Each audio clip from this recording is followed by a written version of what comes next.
What if I told you that working full-time, earning a decent income, and doing everything responsibly is no longer enough to move ahead this year? Right now, millions of people put in 40 to 50 hours a week, yet nearly half would struggle to handle a basic unexpected expense without stress. Credit card balances are sitting at record levels. Savings fluctuate from month to month. Even households with solid incomes feel one bill away from pressure. On the surface, life looks stable. Underneath, it's fragile. At the same time, a smaller group is quietly pulling ahead, not by grinding harder, but by reinvesting time, money, and attention differently. Their progress isn't loud or dramatic, but it compounds. I'm Alex. I've spent over a decade around finance, including years working in banking. What I've seen over and over is this: getting ahead isn't about income. It comes down to a handful of small habits most people overlook. Once you understand them, money stops feeling reactive. You stop feeling like you're always catching up and start building margin that gives you real options. These shifts don't require more income or extreme discipline. They work because they change the structure underneath your financial life. And it starts with the game most people don't realize they're playing. Stop playing the status game. Most people don't realize they're competing in a game they can't win.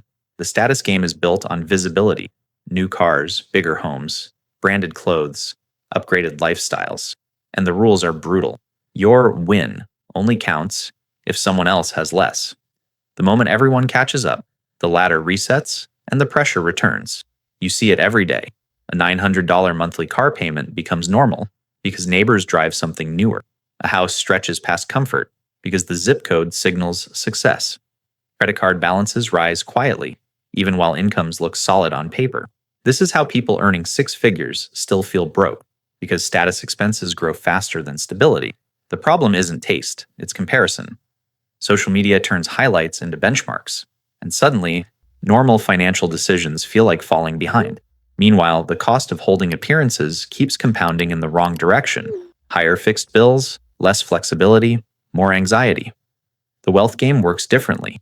It rewards what's invisible: cash buffers that don't show up online, investments that don't photograph well, retirement accounts that grow quietly while nothing changes outwardly.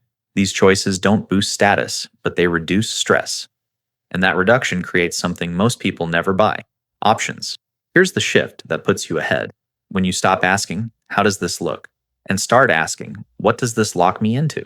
your financial decisions change immediately. And once that question changes, the game does too. Shift to the wealth game. The wealth game happens off camera. No applause, no likes, no quick validation. And that's exactly why it works. While the status game rewards what's visible, the wealth game rewards what's stable. Things like having 3 months of expenses sitting quietly in cash, maxing out retirement contributions that don't change your lifestyle at all, owning assets that grow slowly without drama. Look at the contrast playing out right now. One household earns a high income but has zero buffer. A job loss or medical bill immediately turns into panic. Another household earns less but has a solid emergency fund, low fixed expenses, and automated investing. Nothing flashy changes month to month, but stress stays low and options stay open. Same economy, very different outcomes. The key difference is return on freedom. Status spending gives a short emotional hit, then locks you into higher monthly obligations. Wealth decisions do the opposite. They buy time. They buy flexibility. They let you say no when something stops making sense. Here's the quiet advantage most people miss. Wealth compounds even when nothing exciting happens. When markets dip, the person with liquidity keeps investing. When opportunities show up, the person without debt can move. These moments rarely announce themselves, but they decide who pulls ahead. Once you measure progress by how little pressure you're under, not how impressive things look, you've officially switched games. And most people never even notice you did. Build an emergency buffer. An emergency buffer is the line between inconvenience and crisis. Without it, every surprise becomes emotional. A car repair turns into a credit card swipe. A short gap in income becomes a spiral. That pressure shows up even when things look fine on the surface. Right now, a large share of households still couldn't cover a 4-figure unexpected expense without borrowing or selling something. That's not because incomes are always low. It's because buffers are treated like a later goal instead of a priority, and the absence of a buffer quietly taxes every decision you make. Here's what changes when you have one. You stop reacting. When hours get cut or expenses spike, you don't panic. You pause. Bills still get paid. Sleep doesn't disappear. And that calm creates better decisions elsewhere, from work choices to investing behavior. Start small, but be precise. 1 month of essential expenses is enough to change how your brain works around money. 3 months creates breathing room. 6 months creates leverage. Each level doesn't just protect you, it increases your tolerance for uncertainty, which most people underestimate. The micro shift happens fast. Once a buffer exists, you stop asking, what if something goes wrong? And start asking, what's the smartest move now? That question alone puts you ahead, because it's the question people without cash can't afford to ask. Automate saving and investing. Willpower is overrated. Systems win. When saving depends on remembering or being disciplined this month, it eventually breaks, usually when life gets busy or expensive. Automation removes that friction completely. Think about how most people operate. Money hits the checking account. Spending happens naturally, and whatever's left gets evaluated later. The problem is that later rarely comes. Subscriptions renew. Small purchases stack up, and the month closes with good intentions and little progress.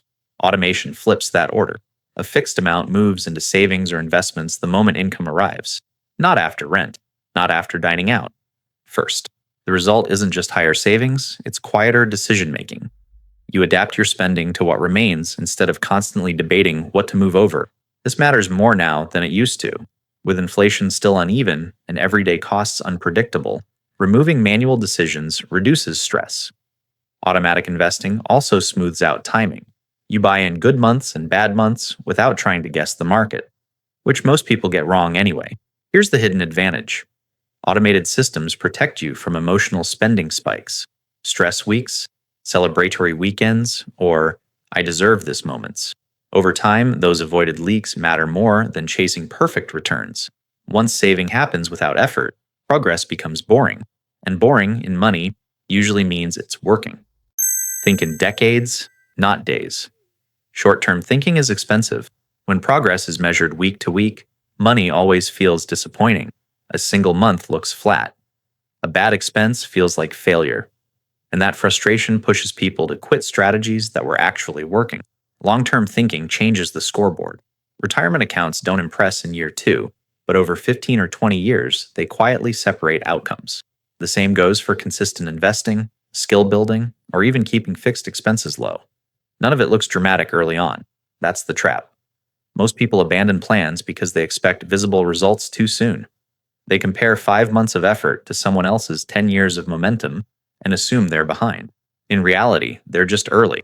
And the people who pull ahead aren't faster, they're patient longer. Here's a useful contrast. If every decision has to pay off this quarter, you're competing with nearly everyone. If you're willing to commit to a 7 or 10-year horizon, the field thins out quickly. Fewer people can stay consistent that long, especially when nothing exciting is happening. This perspective also reduces pressure. Market dips stop feeling personal.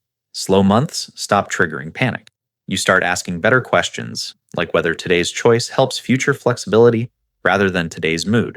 Once you extend your timeline, progress becomes calmer. And calm progress, repeated long enough, is how quiet wealth actually forms. Celebrate small financial wins. Most people move the goalpost too fast. A credit card gets paid off, and instead of relief, the focus jumps to the next balance. 1 month of savings appears, and immediately, it feels inadequate. That habit quietly drains motivation, even when progress is real. Small wins matter because they reinforce behavior. Paying off a $1,200 balance, skipping an impulse upgrade, or finally staying within a monthly budget may not look impressive, but these moments prove something important. You're in control. And control compounds faster than income alone. There's also a psychological shift here. When progress goes unnoticed, money feels like a constant struggle. When wins are acknowledged, even briefly, the journey feels forward-moving instead of endless. That feeling reduces burnout, which is one of the main reasons people abandon financial plans halfway through. Consider how this plays out in real life. Someone builds their first emergency fund milestone and feels encouraged to keep going. Another person does the same thing but immediately dismisses it as not enough and loses momentum. Same numbers, completely different outcomes a year later. The trick isn't celebration in a flashy sense, it's recognition, writing it down, pausing for a moment, letting the progress register before chasing the next target. Once progress feels visible to you, even when it's invisible to everyone else, you stop feeling behind. And when that happens, consistency becomes much easier to sustain. Understand your relationship with money. Money problems are rarely about math alone. They're about patterns. Two people can earn the same income and end up in completely different places because they relate to money differently. One tracks, plans, and leaves a margin. The other reacts, guesses, and hopes it works out. Awareness is the turning point. Until you clearly see what comes in, what goes out, and where the leaks are, every decision feels heavier than it needs to be. Subscriptions renew quietly, variable expenses drift upward, and suddenly a good income still feels tight at the end of the month. What's changed recently is how easy it is to lose clarity. Digital spending removes friction. One-click purchases, auto-renewals, and flexible payment plans blur the true cost of daily life. Without tracking, it's almost impossible to tell whether you're actually living below your means or just treading water. Understanding your relationship with money isn't about restriction, it's about alignment. When spending reflects priorities instead of impulse, stress drops quickly. You don't have to guess whether you can afford something, you already know. Here's the subtle benefit most people don't expect. Once awareness improves, income increases actually stick. Raises stop disappearing. Bonuses stop evaporating. Progress becomes measurable instead of mysterious. The moment money stops feeling vague, decisions get calmer. And calm decisions, repeated consistently, are what create financial separation over time. Stop letting other people's opinions drive decisions. Other people's opinions are expensive, especially when they influence money. Most financial pressure doesn't come from bills alone. It comes from imagined judgment. What will people think if I don't upgrade? If I downsize? If I say no? You see this play out everywhere. Someone keeps an expensive apartment because it looks like progress. Another delays investing because friends say the market feels risky. Someone else avoids changing careers because it might look like a step backward. None of these decisions is neutral. They quietly lock people into paths they didn't choose. What's tricky is that these opinions aren't always spoken. They're implied. Social comparison does the work automatically. And once you internalize it, you start optimizing for approval instead of stability. The financial cost adds up fast. Higher fixed expenses reduce flexibility. Fear of judgment delays smart moves. Risk gets misjudged, not based on numbers, but on perception. Over time, that hesitation compounds just as powerfully as good habits do, only in the wrong direction. Here's the quiet shift. When decisions are filtered through personal values instead of external noise, clarity improves immediately. You stop asking whether something looks successful and start asking whether it supports the life you actually want. Once opinions lose their grip, money becomes a tool again, not a performance. And when that happens, progress speeds up in ways most people never see coming. Diversify income streams. Relying on one income source feels safe until it isn't. Layoffs, reduced hours, stalled commissions, or industry slowdowns often arrive without warning. When all your cash flow depends on a single paycheck, even a small disruption creates outsized stress. Diversifying income isn't about hustling nonstop or running 5 side businesses at once. It's about reducing fragility. One additional stream, dividends, rental income, freelance work, digital products, or long-term investing, can absorb shocks that would otherwise derail progress. You can see the contrast clearly. One household loses a job and immediately cuts spending, pauses investing, and burns through savings. Another household faces the same situation, but still has investment income coming in or a small business covering essentials. Same event, on completely different outcome. What's changed recently is accessibility. Investing platforms, creator tools, and remote work options have lowered the barrier to earning outside a primary role. You don't need a scale for it to matter. Even a few $100s a month changes how risk feels. Here's the subtle advantage most people overlook. Extra income streams don't just add money, they change behavior. You negotiate harder. You say no more often. You make decisions from a position of stability rather than fear. Once income isn't tied to a single source, your financial life becomes more resilient. And resilience, not speed, is what keeps people ahead when conditions shift. Invest in yourself. The highest return investment rarely shows up on a statement. Skills, health, and knowledge don't fluctuate with markets. And they don't disappear in a downturn. They quietly raise your floor. When conditions change, people with stronger skills and better health adapt faster and earn more consistently. You can see this gap widening now. Workers who keep upgrading skills, learning new tools, improving communication, expanding technical depth, recover faster from job disruptions. Others with the same experience level but outdated skills stay stuck longer. Same economy, different trajectories. Self-investment also compounds in ways financial assets can't. Better health reduces long-term costs and increases energy. Stronger skills increase leverage in negotiations and career moves. Deeper knowledge improves decision-making across everything from spending to investing. What's often missed is timing. Investing in yourself early feels expensive because the payoff isn't immediate. Courses don't impress anyone. Gym memberships don't show results right away. But years later, those choices quietly separate outcomes while nothing flashy happened along the way. There's also a defensive side. Markets move, real estate cycles. But the ability to earn, adapt, and think clearly travels with you. It cushions mistakes and shortens recovery time when things go wrong. When money decisions are backed by stronger skills and better health, everything else works more smoothly.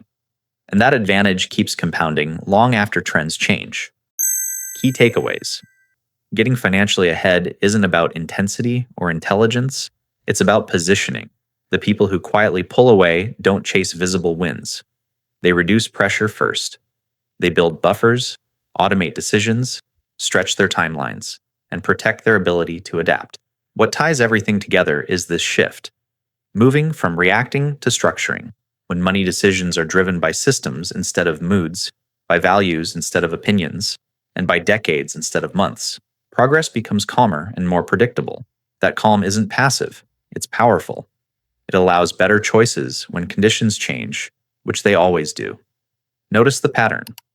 Stability comes before growth. Flexibility comes before opportunity. And confidence comes from consistency, not comparison. If this way of thinking feels quieter than most financial advice, that's the point. Quiet strategies tend to last longer, and the longer they last, the further they carry you.